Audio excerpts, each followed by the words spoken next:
오늘 저희가 함께 읽은 본문에는 하나님의 뜻을 이루는데 귀하게 쓰임받은 한 여인이 등장을 하고 있습니다. 이 여인은 자신의 옥합을 깨뜨려 그 속에 담긴 매우 값진 향유 전체를 예수님에게 아낌없이 사용했어요. 곧 있을 예수님의 죽음을 생각하며 그 장례를 준비했다는 겁니다. 성도 여러분, 오늘 본문 바로 앞에는 공회가 예수님을 흉계로 잡아서 죽일 방도를 구한 내용이 나옵니다. 그리고 오늘 본문 바로 뒤에는 가룟 유다가 예수님을 배신하는 내용이 나와요. 때문에 오늘 본문에 나오는 이 한 여인의 헌신적인 섬김이 우리에게 더욱더 아름답게 다가오는 겁니다. 오늘 본문 마지막 구절에서 예수님께서 이렇게 말씀하시죠. 내가 진실로 너희에게 이르노니 온 천하에 어디서든지 복음이 전파되는 곳에는 이 여자가 행한 일도 말하여 그를 기억하리라 하시니라. 예수님께서 이렇게 말씀하신 대로 오랜 시간이 흐른 후 오늘 우리가 이 여인이 행한 일을 말하며 그를 기억하고 있습니다. 이 시간 바라기는 이 고난주간을 보내며 우리 모두도 이 여인과 같이 하나님의 뜻을 이루는데 귀하게 쓰임받기를 다짐했으면 해요. 자, 이제 본문의 말씀을 좀 더 자세히 살펴봅니다. 3절 말씀 보시면 예수께서 베다니 나병 환자 시몬의 집에서 식사하실 때에 한 여자가 매우 값진 향유 곧 순전한 나드 한 옥합을 가지고 와서 그 옥합을 깨뜨려 예수의 머리에 부으니. 오늘 본문의 장소는 베다니의 나병 환자 시몬의 집입니다. 유대인들의 법에 따르면 나병 환자는 동네에서 격리되어 살아야만 해요. 이를 통해 우리는 과거 이 시몬이 나병 환자였지만 이제는 깨끗함을 받아서 더 이상 나병 환자가 아니구나라는 사실을 알 수 있습니다. 그리고 이 시몬의 나병을 고치신 분이 예수님이시죠. 시몬은 자신을 고쳐주신 예수님의 은혜에 감사하여 예수님께서 이 베다니에 오셨을 때 자신의 집으로 초대를 해서 잔치를 벌였던 거예요. 그렇게 예수님과 식사하며 시몬의 집에서 함께 잔치를 벌이고 있었을 때였습니다. 한 여인이 자신의 옥합을 가지고 와서 그 옥합을 깨뜨려 예수님의 머리에 붓는 거예요. 본문과 같은 내용을 담고 있는 요한복음 12장 3절에서는 이 여인의 이름이 마리아다, 분명하게 그 이름을 밝히고 있습니다. 그리고 오늘 본문을 보시면 이 마리아가 예수님에게 가지고 온 향유에 관한 자세한 이 부가 설명들이 나와요. 3절에 기록된 것처럼 이때 마리아는 매우 값진 향유 곧 순전한 나드 한 옥합을 가지고 왔다는 겁니다. 이 향유라는 단어의 앞과 뒤에 여러 지금 설명들이 붙어 있죠. 보면 향유의 종류가 나드라고 말합니다. 조사를 해보니까 이 나드는요, 히말라야 고산지대에서 자라나는 식물입니다. 나드의 뿌리를 짓이겨서 추출해낸 향유가 바로 이 나드향인데 이게 아주 유명하고도 진귀한 물건이라는 거죠. 이게 너무 귀하고 값진 것이기 때문에 때로는 상인들이 나드향에요, 값이 좀 덜 나가는 향유를 같이 섞어서 파는 경우가 있었다는 거예요. 너무 귀하니까.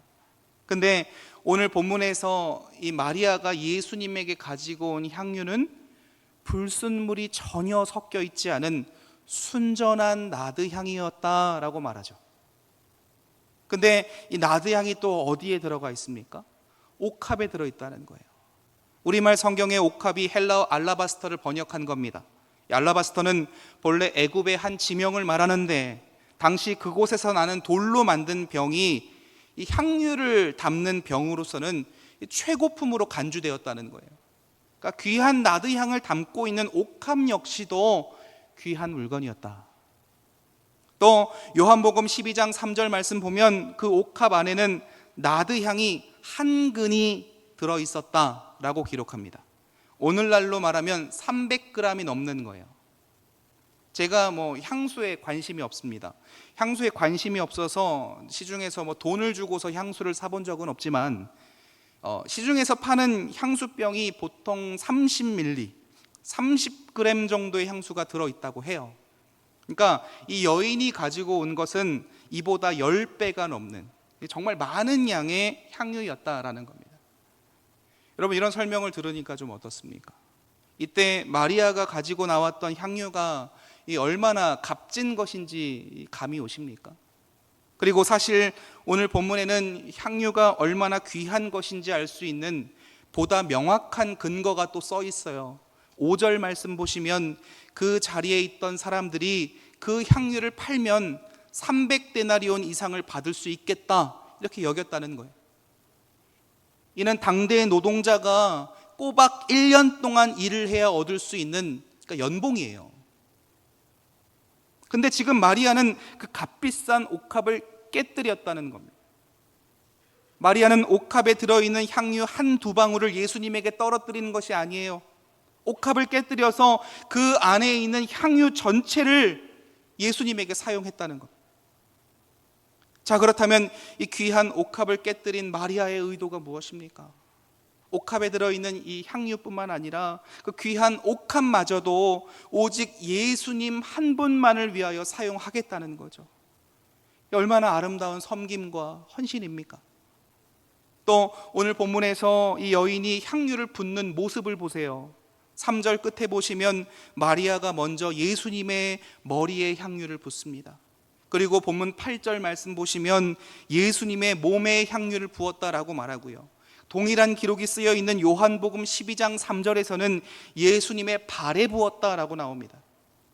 어느 한 곳이 아니라 머리부터 발끝까지 향유를 예수님을 향하여 다 사용했다라는 거예요. 그리고서 어떡합니까? 자신의 머리카락으로 예수님의 발을 닦았다는 거예요.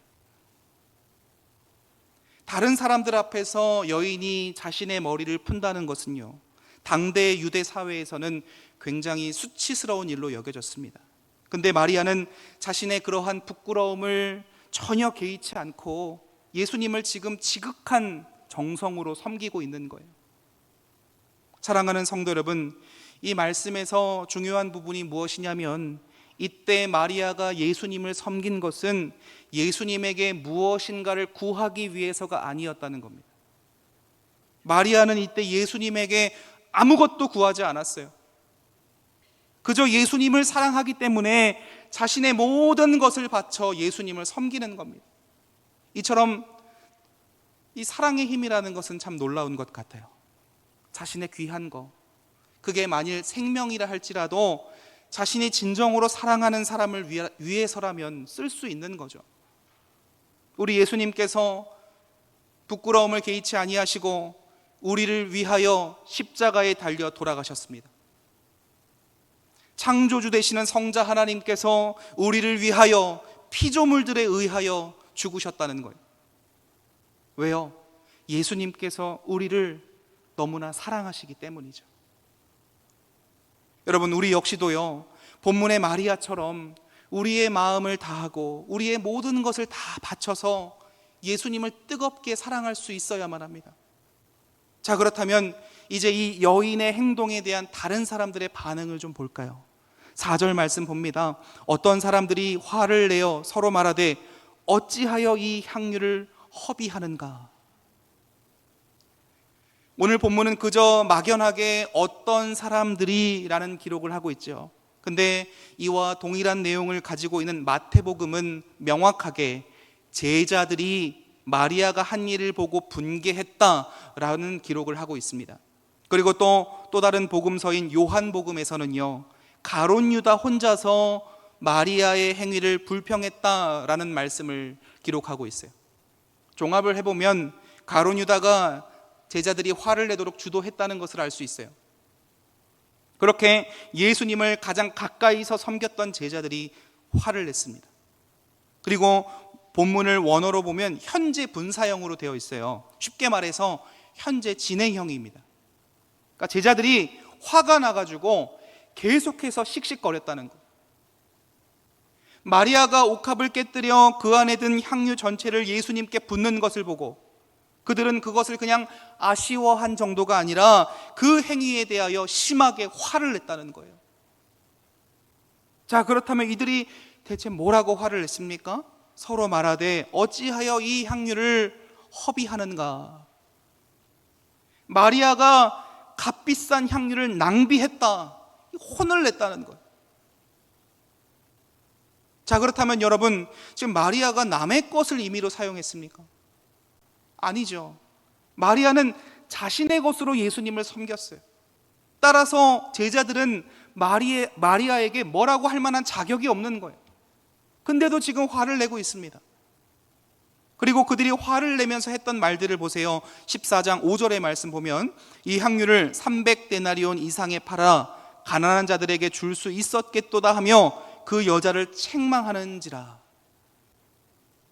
근데 요한복음 12장 4절에 6절의 말씀도 보면 이렇게 말한 사람이 가롯 유다였다라는 것과 그가 그렇게 말한 이유가 무엇인지에 대한 명확한 설명을 합니다. 요한복음 12장 4절에서 6절의 말씀을 제가 읽습니다. 제자 중 하나로서 예수를 잡아줄 가롯 유다가 말하되 이 향유를 어찌하여 300데나리온에 팔아 가난한 자들에게 주지 아니하였느냐 하니 이렇게 말함은 가난한 자들을 생각함이 아니요 그는 도둑이라 돈깨를 맞고 거기 넣는 것을 훔쳐가미러라. 지금도 그렇지만 유대인들은요, 해마다 6월절이 되면 예루살렘으로 수도 없이 모여듭니다. 그때를 틈타 막 구걸하는 사람들도 많았어요. 그래서 6월절이 되면 가난한 사람들에게 구제를 하는 것이 관례였는데 지금 가롯 유다는 이거를 구실로 삼아서 마리아를 책망했다는 겁니다. 물론 진짜 이 어려운 사람을 돌보려고 했던 말도 아니에요. 구제를 위해 쓰지 못함으로 안타까워하는 것이 아니라 그 구제를 빌미로 하여 자신의 욕심을 채우지 못해 화가 났다는 겁니다. 성도 여러분, 오늘 본문의 마리아는요, 예수님을 너무나 사랑했기 때문에 예수님에게 모든 것을 바치며 예수님을 높여드렸습니다. 하지만 가롯 유다는 예수님을 사랑하지 않았기 때문에 예수님에게 바쳐진 것을 낭비라 말하며 마리아를, 아니 예수님을 무시했다는 거예요. 오늘날 우리는요, 예수님의 제자로 부름받은 성도들입니다. 예수님의 제자, 성도의 삶이란 예수님을 닮아가는 거죠. 그렇다면 주님께서 우리에게 따르도록 본을 보여주신 삶의 모습이 무엇입니까? 우리 예수님께서는요, 우리를 사랑하사 자기 자신을 아낌없이 주셨다는 거예요. 우리를 위하여 그 어떤 것도 아끼지 않으신 분 예수님이십니다. 그렇다면 성도, 또 예수님의 제자라고 말하는 지금 우리들의 모습은 어떠합니까? 우리는 하나님께 무엇을 드리고 있습니까? 우리는 결코 가롯 유다처럼 예수님께 드리는 것을 아까워하거나 또 불평하지 말아야 해요. 마리아처럼 모든 것을 다 예수님에게 드리고서도 더 드릴 것이 없어 안타까워할 만큼 예수님을 사랑해야 한다라는 겁니다. 그런 참된 사랑을 할 수 있는 저와 여러분들 모두가 될 수 있기를 간절히 축원합니다. 자, 그렇다면 이런 상황 속에서 예수님께서 대체 어떤 반응을 보이셨는지를 또 보죠. 14장 6절의 말씀입니다. 예수께서 이르시되 가만두라, 너희가 어찌하여 그를 괴롭게 하느냐, 그가 내게 좋은 일을 하였느니라. 말씀 보면 우리 예수님께서 제자들을 향하여 명령하십니다. 가만두라. 가만두라. 짧지만 단호한 말씀입니다. 제자들에게 더 이상 마리아에 대해서 이러쿵 저러쿵 하면서 괴롭게 하지 말라는 거예요.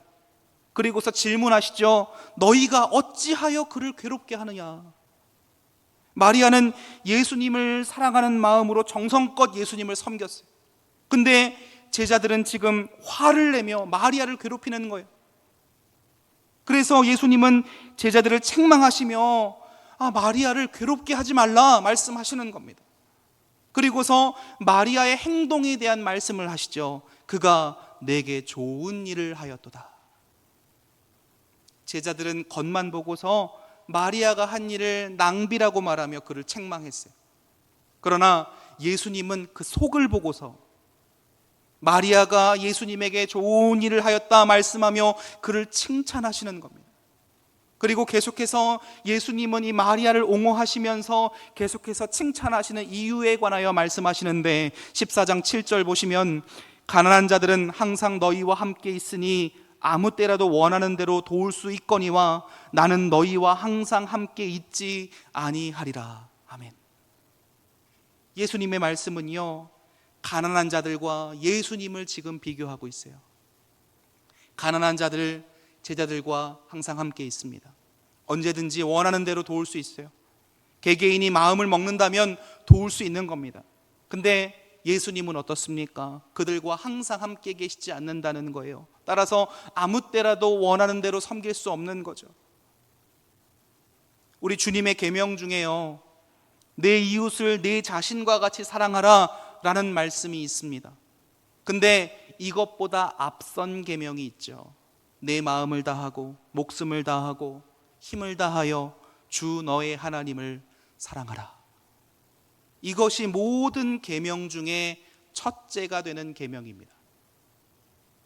예수님은요, 제자들에게 자신이 여러 차례 죽임당하게 될 것이다 라는 것을 말씀하셨습니다. 안타까운 것은 제자들은 예수님의 죽음에 관하여 깊이 생각하지 않았던 거예요. 그래서 그들은 둘째가 되는 계명을 구실로 삼아서 첫째가 되는 계명을 무시하고 있었다라는 겁니다. 근데 오늘 본문에 등장한 마리아는 달랐어요. 이 여인은 누가복음 10장 39절의 말씀과 같이 예수님의 발치에 앉아 예수님의 말씀 듣는 것을 좋아했습니다. 마리아는 예수님의 말씀에 귀를 기울이며 예수님이 죽임을 당하시고 다시 살아날 것이다 라는 말씀을 가슴 깊이 새겼을 거예요. 또한 예수님의 말씀을 남들보다 더 깊이 마음에 새길 수 있었던 이유는 바로 얼마 전에 예수님이 이 마리아의 오라버니죠, 나사로를 죽은 자 가운데서 살리셨기 때문입니다. 이 일을 통해서 마리아는 예수님의 죽으심과 부활에 대하여 더욱더 잘 이해할 수 있었다라는 거예요. 이제 정말 얼마 뒤면 예수님은 십자가에 달려 돌아가셔야만 합니다. 자신이 사랑하는 예수님의 죽음을 얼마 남겨두지 않고 이 시점에서 마리아는 자신이 할 수 있는 일이 무엇인지 생각했을 것이고 이 향유를 아낌없이 부어드려야겠다 결단을 내린 겁니다. 마가복음 14장 8절의 말씀 보면 그는 힘을 다하여 내 몸에 향유를 부어 내 장례를 미리 준비하였느니라. 성도 여러분, 유대인들은요 죽은 사람의 몸에 향유를 발라요. 그리고 향유를 담은 병을 깨뜨리고 무덤 안에 두고 나옵니다. 이렇게 하는 게 유대인들의 장례 풍습이라는 거죠. 그래서 지금 마리아도 자신의 옷갑을 깨뜨려 그 안에 담긴 향유 전체를 예수님께 부어드렸다는 거예요. 예수님의 몸에 향유를 부어 예수님의 장례를 미리 준비하는 거죠. 사랑하는 성도 여러분, 세상을 살아가면서 가난한 사람들을 구제하는 일은 중요합니다. 믿지 않는 자들에게 복음을 전하는 일 중요합니다. 또 주일학교 어린아이들에게 말씀 가르치는 거, 양육하는 거 다 중요합니다. 어느 것 하나 놓칠 수 없는 우리가 반드시 해야 할 사역들이죠. 근데 이러한 일들은 둘째 계명에 속한다라고 할 수 있어요. 이러한 일들보다 더 중요한 일은 첫째 계명, 곧 하나님을 사랑함으로 예배하는 거예요. 오늘 본문의 마리아는 이 중요한 사실을 너무나 잘 알고 있었습니다. 그래서 예수님의 발치에 앉아 예수님의 말씀을 들으며 또한 자신의 모든 것을 다 바쳐 예수님께 예배했던 거예요. 결국 우리가 다른 일들을 핑계 삼아 하나님께 예배드리는 일을 소홀히 여기는 거 옳지 않다라는 거죠. 성도의 삶은 언제나 예배가 최우선되어야 합니다. 그래야 예수님이 우리를 기뻐하시며 칭찬하신다는 거예요. 예수님이 마리아를 어떻게 칭찬하셨어요? 14장 9절의 말씀 보면 내가 진실로 너희에게 이르노니 온 천하에 어디서든지 복음이 전파되는 곳에는 이 여자가 행한 일도 말하여 그를 기억하리라 하시니라. 아멘. 예수님께서 말씀하신 그대로 오늘날 우리는 이 여인이 행한 일을 말하며 그를 기억하고 있어요. 주님을 향한 놀라운 사랑의 섬김을 하나님은 그냥 지나치시지 않으시고 계속해서 사람들이 알도록 하고 계시는 거예요. 말씀을 정리합니다. 성도 여러분, 지금 저희는 고난주간을 보내고 있습니다. 예수님의 십자가 대속의 사건을 생각하며 하루하루 감사한 마음을 갖고 그 말씀들을 묵상하며 지금 지내고 있죠. 여러분, 이 고난주간을 보내며 하나님의 자녀로 또 제자로서 다짐해야 할 참된 모습은요, 주님을 더 사랑함으로 참된 예배자가 되는 거예요. 그런 면에서 오늘 본문의 마리아의 모습이 우리에게 귀한 본이 되는 겁니다. 마리아는 예수님을 진심으로 사랑했어요. 그래서 귀한 옥합을 깨뜨려서 그 안에 담긴 향유 전체를 예수님에게 사용했다는 겁니다. 그리고 자신의 머리털로 예수님의 발까지 닦았죠. 이런 모습이야말로 정말 우리가 보여야 할 참된 예배자의 모습이라는 겁니다. 나의 모든 것을 주께 드리는 삶, 더 드리지 못해서 안타까운 마음으로 헌신하는 삶, 참된 예배자의 삶을 사는 거예요. 결코 낭비가 아닌 예배로서의 헌신인 겁니다. 물론 우리가 온 마음 다해서 예수님을 따르다 보면요, 때때로 다른 사람들이 우리를 향하여 불평하며 원망할 때가 있어요. 그럴 때마다 예수님께서 마리아를 옹호하시며 위로하시고 칭찬하셨던 것을 기억하십시오. 우리가 참된 예배자로 살아가는 가운데 삶에 있는 어려움들을 극복할 수 있는 비결은 오직 하나님께 있습니다. 이는 우리의 이러한 모습들을 다 하나님께서 아시기 때문에 그래요. 성도 여러분, 우리를 위해 십자가에 죽으신 예수님을 사랑함으로 우리의 온 마음과 정성을 다해 예배드리는 예배자의 삶을 살아갑시다. 고난주간을 보내면서 이러한 삶을 다짐하는 저와 여러분들 모두가 될 수 있기를 간절히 축원합니다.